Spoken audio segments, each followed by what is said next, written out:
Please welcome Helena Boden-Brewer.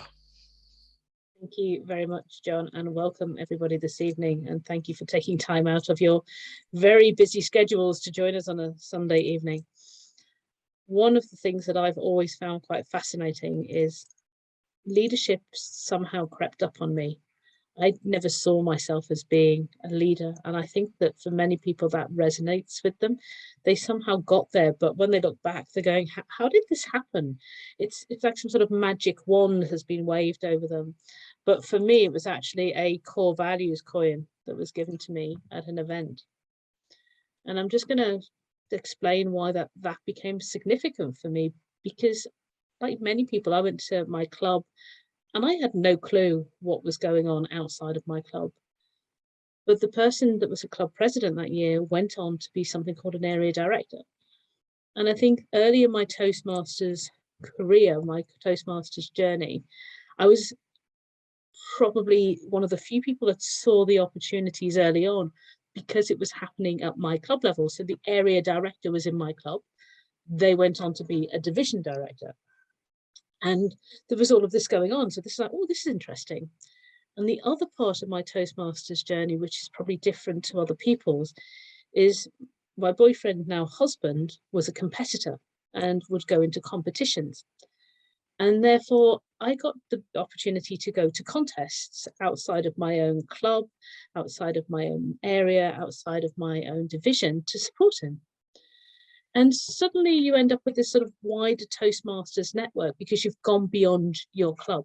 And that was probably quite early on in my Toastmasters journey before I even really understood it. I was going to a conference and I went to this particular conference. My first conference was in Dublin.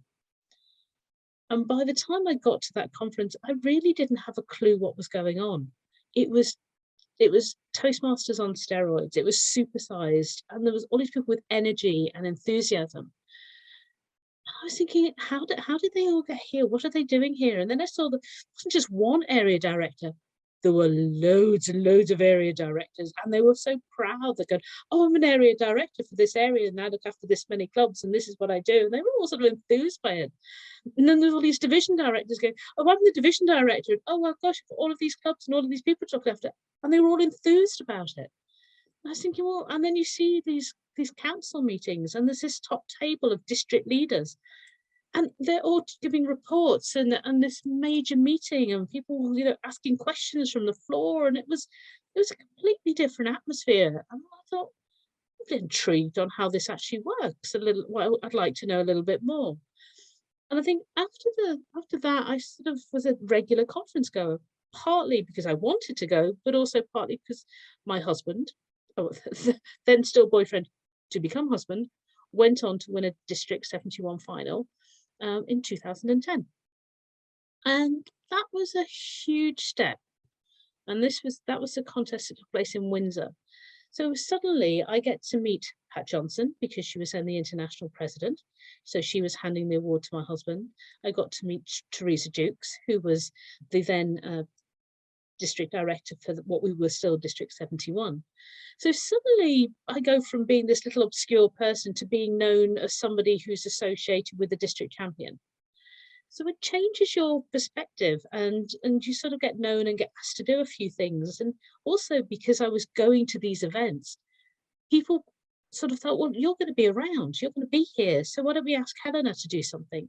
Helena, could you help out on the registration desk? Helena, could you just look after this particular person? They need to have access to the disability toilet area, and could you just walk them through there? Helena, could you help? And obviously in a Toastmasters environment, like many other environments, you say yes. When the questions are posed, you say yes. And then before you know it, I've sort of managed to get myself onto the district leadership team as our district administration manager. And again, sidled up to, would you like to be part of, the district leadership team? I couldn't quite imagine what that role would involve, but it was the first step in understanding the wider leadership of the district.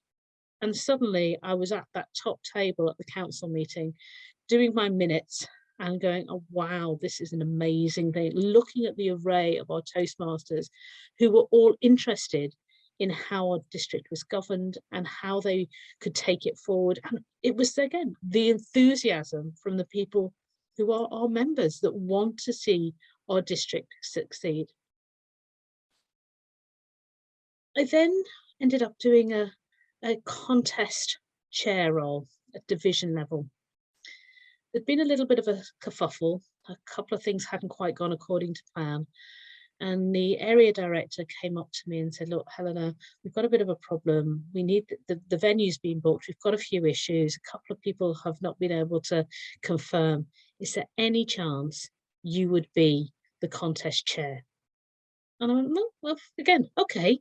So we went to a pub, which is often the want in the Toastmasters world, sat in a pub garden with a blank piece of paper and went through what we needed to do to help get this event off the ground, and making sure that we got ourselves sorted with the chief judge and all of the other bits and pieces that go into making a contest. And by the time we got to the division event, all of the hiccups and hurdles along the way, nobody in the audience saw that. All they saw was this fantastic event supporting the speakers, and they just thought, wow, this is amazing. And then we had this amazing speaker, and it was the evaluation contest. And he decided to do juggling as part of his speech. And at that point, you only do those interviews and there's time to fill. That was that opportunity, and there is evidence somewhere on film of me trying to juggle. Apparently it's hilarious. I have not watched it, but it is available apparently if you know the right people to ask. And suddenly that vulnerability of being on stage and having a laugh went from the seriousness of being the contest chair to showing another side of my personality coming out and being able to laugh at the fact I just couldn't do this. So all the seriousness of the contest, if you like, was sort of stripped away a little bit at that stage as I was interviewing that particular speaker. And it was after that event that somebody came up to me and gave me the core values coin. And they said to me, I can see you being a future leader within this organization. And I just sort of went, sorry, what? I said, yeah, I can see you wanting to do it, even though you don't want to know you want to do it yet. I'd been sidled up to, I'd been talent spotted. They saw something in me, as Diane Jaya's speech would say. And I didn't understand then what that meant. But actually it was planting the seed. Somebody saw something in me. Somebody could see that I had the potential to go on to serve as a district leader if I wanted to take that step, a step further. And I didn't quite, again, appreciate how you don't have to do things in a straight line. My career, I would describe as a squiggly career, and I am enjoying the Amazing If Squiggly Career podcast because it just is right up my street. And in Toastmasters, I haven't taken the traditional path. I haven't gone from area director, division director into the district trio. My first leadership role was as district administration manager. I then went on to serve as PR manager. I then went to be a division director. In the meantime, having done conference chair. So it's not quite the conventional route. And that's what somebody said to me, you don't actually have to do this from A to B. There are other ways to do this. It is a bit of a squiggle. But what that also meant for me is that I was able to learn in different ways from different people by doing different roles. I think serving as administration manager is a real insight into what goes on in the district, because you have to deal with pretty much all of the council members and all of the executive committee members on a regular basis. So you get to know people. And that's the bit that I love about Toastmasters. I'm a people person, and I've wanted to know more about people and help people and support people. And you know what? I think I do a fairly good job most of the time, because people tell me things. People feel that they can come up to me and tell me things. They will contact me. They will send me a message. They know that I'm open enough. They will share their confidences with me, and they know that they'll go no further. I'm amazed at the things that I know about some of our members that other people just, I know, genuinely wouldn't know. But they've asked for my help, or they've spoken to me about something, and I've gone, leave that with me. And I've been able to help them without making a big fuss about it, without making a song and dance about it, just gone on quietly in the background to support them in whatever they've needed to do. And when I come away from that, that quiet help that I give, that quiet leadership, I think they trust me. People trust me. And I've always found that a bit humbling, that people trust me with some of the things that are most vulnerable and, most important and very personal to them. So when I started this leadership journey and became the club growth director, some of you who at this stage may not have gone through the process, you have to go through an interview process in our division, that's our district, from division, club growth director, program quality director, and district director. And it's a formal process. And I think that's a step up. That's when you realize that there's more to this. And it really does really cement it for you that you are going forward into a much bigger role. You're stepping forward into something else. And I think that for me, again, was the realization that I was putting myself forward. There was no one else to hide behind. I was showing myself to a committee of people and being interviewed. And it was so personal.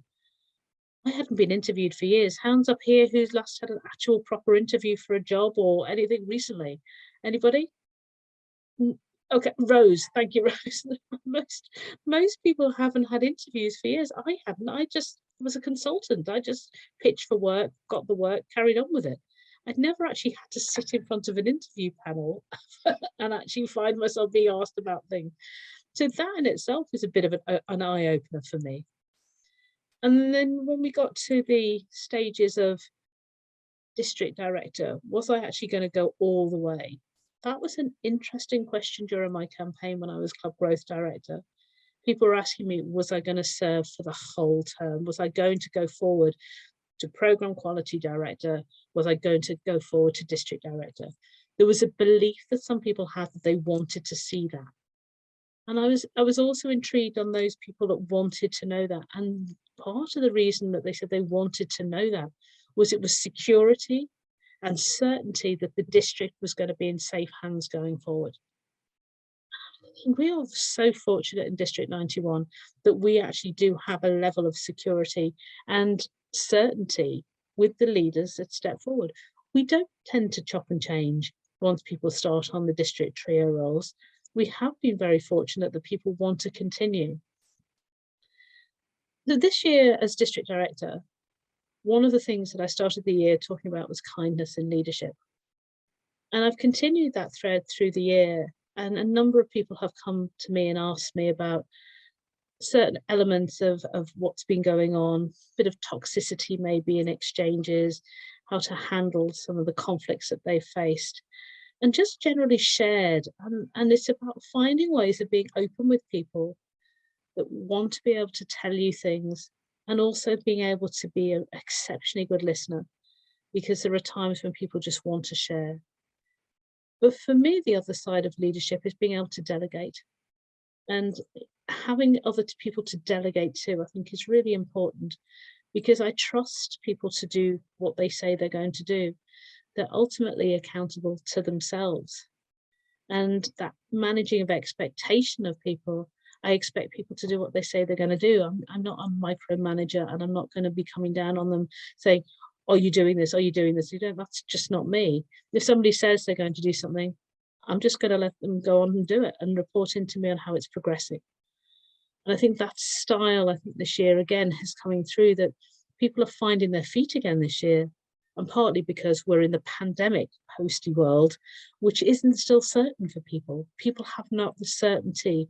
So the leadership this year and the approach this year is about allowing people to make decisions which are right for them. And in this case, are right for clubs, because each club has got their own uniqueness to it. And we can't, as a district, necessarily say, we want everybody to meet online, because some people are at that stage where they wanted to go to the hybrid world. They wanted to try it out. They wanted to test the market. And some clubs have gone back to meeting in person. And that's okay, because it's right for their members, and that's what their clubs have agreed. So for me this year, and as we go through to the next 6 months, is all about how we can move forward and how we as leaders spot new leaders that are coming forward, because this value coin still means something to me. And with that, I am going to open it for questions. So John, if you would like to discontinue recording at this moment in time, I would appreciate that. So anybody that can ask candid questions are able to of me, and anything else they'd like to know at this stage about Toastmasters. Well, before I stop the recording, Helena, I'd like to bring you back down to earth, so to speak. One of the things I find very surprising when I look back at club level is we have a whole leadership structure within the clubs that allows people to learn leadership skills.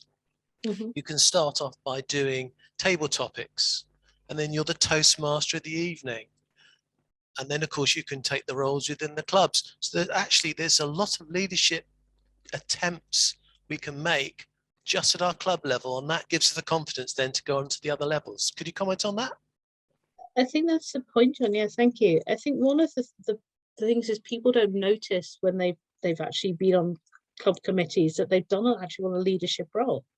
You know, organising a meeting is leading that meeting if you're the sergeant at arms, from setting up the room to, you know, running the meeting itself. You're showing leadership skills from being the Toastmaster of the meeting as well. There's all these things that come together. So I think for some people it creeps up on them. They don't recognise themselves as being a leader. And I watched something the other day, and there's a couple of podcasts out there as well about when you follow and when you lead. And sometimes you can be both in the same day. You can be a leader on one project and then you'll be a follower on the others because you're supporting another project in delivery. So sometimes that crossover is seamless. And I think in some of our clubs, that's a really good example of sometimes you'll be leading and sometimes you'll be following. But ultimately, the overall success is what you're looking for your members and for the club itself. So with the leadership track, often people don't see the bigger picture until they've been in Toastmasters for a long time. And I think that's where I was very fortunate to have seen that pretty much in my first 2 years of Toastmasters. I knew that there was something else beyond the club. And I don't think that's necessarily the case for other club members to actually join the committee and then see something eventually outside when they go to a club officer training. But I think I was probably fortunate to have actually seen that and been evidenced of that pretty early on in my Toastmasters journey. I knew there was something beyond the club. Thank you, John. Lovely. Thank you, Helena.